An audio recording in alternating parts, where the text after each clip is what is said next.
તો તમે સો કોણ? બ્રહ્મ કાહમ બાળકા બ્રહ્મ હમારી જાત બ્રહ્મમય હમ ઉપનાન બ્રહ્મમય સમાય. મારી જાત બ્રહ્મ છે.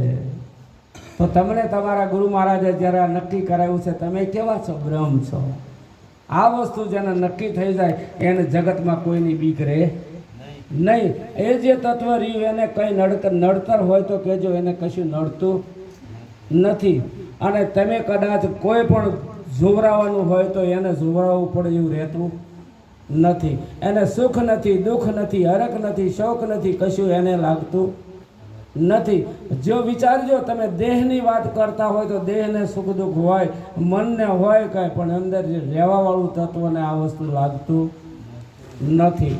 એટલે આપણે કહે છે કે નહીં રહ્યા, નહીં ગયા, નહીં સુધરા, નહીં બિગડા, હમે હમારા કુલ સંભાળા, મત કરના ઝઘડા.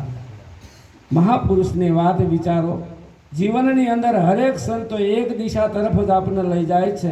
અને જો આપણાથી નક્કી ન થાય તો આપણી અભાગ્ય કહેવાય. શું કહેવાય? આપણી અભાગ્ય થઈ જાય. અને કારણ કે આપણને સત્ય જેમ છે તેમ નક્કી થયું નથી. એટલે તમારે ખરેખર ઉપવાસ ને એવું બધું બંધ થઈ જાય. મહાપુરુષને એમ કહેશે કંઈ તમારે હાલવાનું વાદા આંકડા બધું બંધ થઈ જાય. જો તમને તમારા સ્વરૂપનું જ્ઞાન થયું હોય ને તો એ સ્વરૂપ કાયમને માટે ઉપવાસી છે. એ સ્વરૂપ છે એ કાયમને માટે ઉપવાસી જ છે. એટલે મહાપુરુષની વાત વિચારો. એક વખતે કૃષ્ણ પરમાત્મા અને ગોપીઓનો એક સંવાદ લઈને મારી વાણીને વિરામ કરું. કૃષ્ણ પરમાત્મા અને ગોપીઓનો સંવાદ છે. કૃષ્ણ પરમાત્મા આગળ ગોપીઓ કહે છે, સામે અમારા ગુરુ મહારાજ બેઠા છે, દુર્વાસા ઋષિ, વચ્ચે નદી છે અને અમારે સામે એને મળવા જવું છે. તો અમને કંઈક યુક્તિ બતાવો, અમારે એને 32 ભાતના ભોજન જમાડવા જવું છે. તો કૃષ્ણ કહે છે, ગોપીઓ સાંભળો, જો બાળ બ્રહ્મચારી હોવ તો કે જૈન નદીને કહેજો માગ આપે. જમનાને કે યમુના જે હોય તે, ગંગા હોય તે, જે નદી હતી કે કહેજો કે ભર પ્રવાહ જાય છે અને જો કૃષ્ણ બાળ બ્રહ્મચારી હોય તો માગ આપે. ગોપી વિચાર કરવા માંડી, આટલી પઠરાણીઓ છે, આટલી રાણીઓ છે, છતાં બાળ બ્રહ્મચારી કહેવો કેમ? વિચારો એ શું કહેવા માગે છે કે કૃષ્ણ બાળ બ્રહ્મચારી હોય તો માગ આપે. અને જઈને કીધું કે હે ગંગા મૈયા, હે જમના મૈયા, જો કૃષ્ણ બાળ બ્રહ્મચારી હોય તો માગ આપે. અને માગ આપ્યો અને જતા રહ્યા. અને સામાથી એના ગુરુ મહારાજ દુર્વાસા ઋષિ બેઠા હતા. 32 ભાતના ભોજન હાથમાં લઈ અને ગયા અને જમાડ્યા અને જમી ગયા, બધું જમી ગયા. પછી દુર્વાસા ઋષિને કહે છે, બાપજી અમારે જવું છે, નદીનો પ્રવાહ છે, અમારે જવું કેવી રીતે? તો કહે છે, આવ્યા તો કેવી રીતે આવ્યા હતા? તો અમને કૃષ્ણ ભગવાને યુક્તિ બતાવી તે કૃષ્ણ બાળ બ્રહ્મચારી હોય તો જગ્યા આપે. તો હવે જો કૃષ્ણ બાળ બ્રહ્મચારી હોય જગ્યા આપે તો કહેજો દુર્વાસા સદાય ઉપવાસી હોય તો જગ્યા આપે. દુર્વાસા સદાય ઉપવાસી હોય તો જગ્યા આપો. વાત વિચારો શું કહેવા માંગે છે. એ દેહની, ઇન્દ્રિયોના, મનની વાત કરી નથી, પોતાના નિજ સ્વરૂપની વાત કરી છે. પોતાનું નિજ સ્વરૂપ સદાયને માટે બાળ બ્રહ્મચારી છે. પોતાનું સ્વરૂપ કાયમને માટે ઉપવાસી છે.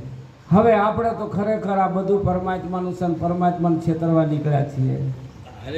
છે બધું પરમાત્માને છેતરવા નીકળ્યા છીએ. આ તમે શું ફૂલ લાવીને ચડાવો છો તો તમારા છે? વિચારો, ફૂલ લાવીને આપણે ચડાવીએ તો આ ફૂલ આપણા એને ઉગાડેલા છે ને એને આપણે ચડાવીએ છીએ. બરાબર કે નહીં?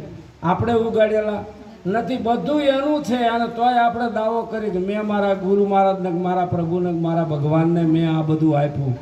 હકીકતમાં તમે કાંઈ આપ્યું નથી. એક સંત કહે છે, તેરા તુજકો અર્પણ ક્યાં લાગે મેરા, તેરા તુજકો અર્પણ ક્યાં લાગે મેરા.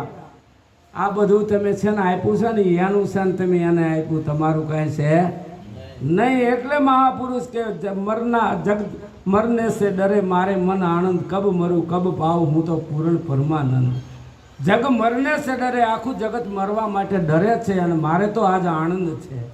સદગુરુ મહારાજના ચરણે જે જાય છે ને જે મરી ગયા છે એને આનંદ હોય કે ન હોય? કેવો આનંદ હોય. કારણ કે મારે તો મન આનંદ છે. કબ મરું કબ પાઉં હું તો પૂર્ણ પરમાનંદ. ક્યારે હું મરું અને ક્યારે પૂરણમાં ભળું પૂરણની જ મને ઝાંખી ક્યારે થાય, મારા ગુરુ મહારાજ આગળ ક્યારે મારો તન મન ધન પડે અને ક્યારે એ ઝાંખી કરાવે. આ તો મારે મન તો આનંદ છે. એટલે કહે છે બધા એમ કહે છે કે મરના બધાય કહે છે કોણ ચીજ મરી જાય, બધાય કહે છે આમાં મરી જાય, કોણ ચીજ મરી જાય છે. મહાપુરુષ કહે છે કે આ 5 તત્વો છે ને 5 તત્વોમાં મળી જાય છે, મરી જતા નથી. કદાચ આ બાપાના બેન બા દેહ વિલય થઈ ગયો તો 5 તત્વોનું શરીર 5 તત્વોમાં મળી ગયું છે. પવન પાણીમાં, પવનમાં મળી ગયું, અને વાયુ પાણીમાં મળી ગયું, આકાશમાં મળી ગયું, અને ભૂમિમાં મળી ગયું. જે હાડકા છે એ ભૂમિના છે, ભૂમિમાં મળી ગયા. આમાં મરતું કાંઈ નથી. હહોના તત્વની અંદર તત્વ મળી જાય છે. મેરી તેરી મરજાત હૈ. કોણ મરે છે? મેરી તેરી, હું અને મારું, તું અને તારું, આ વચ્ચેથી ઉભું છું છે ને ઈ જ મરી જાય છે. આટલું બોલી હું મારી વાણીને વિરામ કરું. સદગુરુ મહારાજ.